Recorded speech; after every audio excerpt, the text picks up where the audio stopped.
Hey guys! It's good to be back.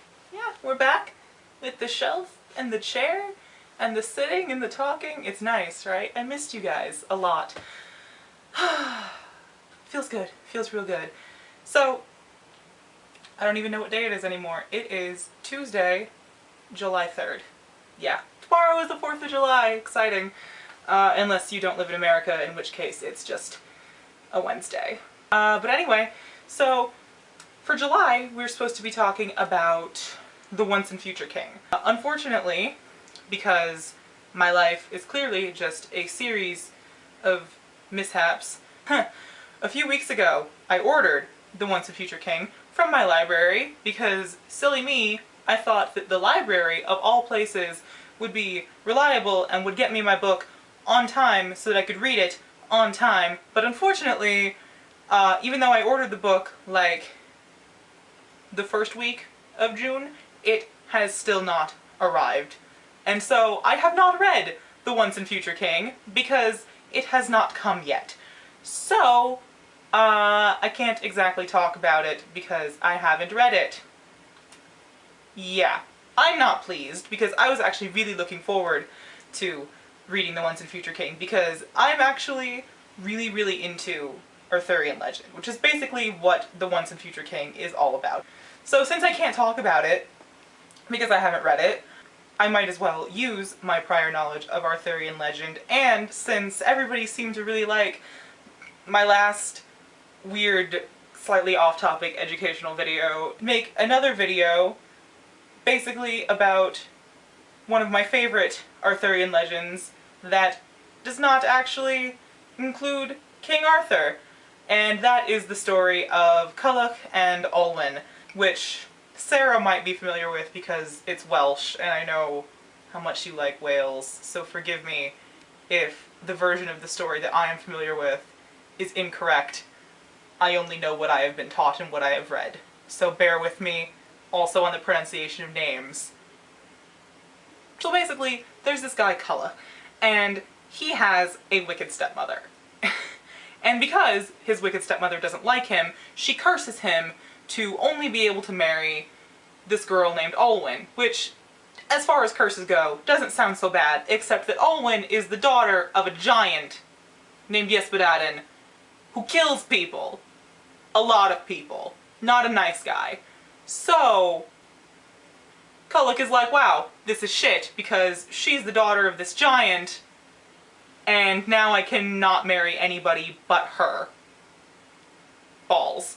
But he becomes infatuated with this idea of Olwen, and so he decides that he is going to go ahead with the curse thing and find Olwen and marry her anyway. So he goes to Arthur's house, who is his cousin, conveniently, and he's like, hey, King Arthur, my cousin, I need some help to marry this girl.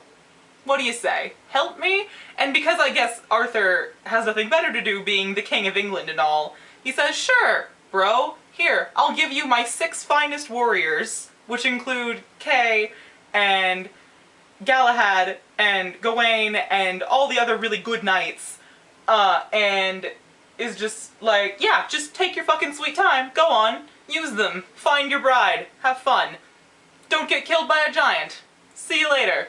So Culhwch and these 6 knights go off to find Yspadaden. They find his castle, and they just fucking ride their horses right into his castle, and they're like, hey, Yspadaden, this is Culhwch, he wants to marry your daughter. Let him marry your daughter. And Yspadaden, understandably, is kind of like, no, I don't think that, I don't think that's okay. I don't really want you to marry my daughter. 1, because you just barge into my house on horseback, that's rude. 2, if you marry my daughter, I will die. So that's not really gonna work out for me. But, because of a convenient plot device, rather than just tell you to go fuck yourself and go home because you can't marry my daughter because you're a dick, I'm going to give you this list of 40 Herculean-esque tasks that you must complete before you can marry my daughter. If you do them, come back, fine. But it's probably not gonna happen, let's be real. So Culhwch is like, fine, challenge accepted. and goes off to complete these tasks. Lucky for us, the readers of the story, or the listeners in your case, they don't actually describe all 40 tasks. They only really mention 2 of them, one in which he has to kill a boar, the second one of which is the most important, in which he has to rescue Mabon, son of Modron, from this underwater prison. The only way they can find Mabon is if they ask the help of the wisest and oldest animals in the world. Because that's what wise and old animals are for. So they find the Blackbird of Culhwch, and they say, "Hey, Blackbird of Culhwch, do you know Mabon, son of Modron? He was taken from his mother when he was a baby." And the Blackbird of Culhwch is like, "Do you see this pebble here on the ground beside me?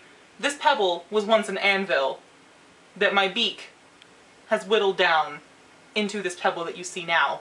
And yet, I am not the oldest or wisest animal in the world. You need to go find the Stag of Raidenfree." So they go find the Stag of Raidenfree, and they're like, "Stag of Raidenfree, do you know Mabon, son of Modron, who was taken from his mother when he was just about a baby?" And the Stag of Raidenfree is like, "Do you see that mountain there? That mountain was but a pebble when I was born. And yet, I am not the oldest or wisest animal in the world.